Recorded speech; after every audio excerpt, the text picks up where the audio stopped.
साहेब 2 दिवसापूर्वी काश्मीरमध्ये आतंकवादी हल्ला झाला. त्यामध्ये 28 लोकांचा मृत्यू झालेला आहे. काय वाटतं आपल्याला? अतिशय दुर्दैवी घटना आहे आणि भारताच्या म्हणजे नावाला कलंकित करणारी घटना आहे. हे लोक कुठून येतात, कशी आले, कशी येऊ शकतात, या लोकांना कोण बढावा द्यायला लागले आणि यावर सरकारचे पावलं काय आहेत हे जनता विचारते आहे.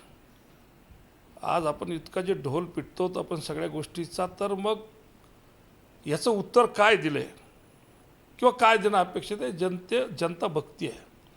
त्यामुळे मी आपल्या माध्यमातून माननीय पंतप्रधान याच्यावर काय पावलं उचलायला लागलेत, काय नाही करायला लागलेत, हे आपल्यामार्फत मी सुद्धा, जसं तुम्ही मला विचारता तसं मी सुद्धा पंतप्रधान साहेबाला विचारू इच्छितो की जे काही कारवाई त्यांनी आता जे सुरू केल्यात ते काय पुरेशा नाही आहेत.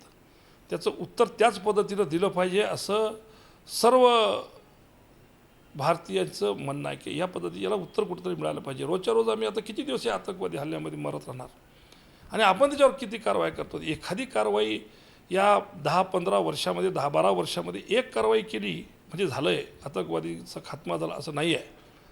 वास्तविक पाहता अजूनसुद्धा काश्मीर खूप झेलतं आहे, खूप करतं आहे. मग त्याच्यावर काय ठोस पावलं उचलणार आहेत हे बघितलं पाहिजे. आणि मी तर म्हणतो की ठोस पावलं त्यांनी उचलले पाहिजे, जे की उचलणं झालेत. अजून कुठल्याही प्रकारचं पावलं उचलल्या गेलेलं नाही आहेत.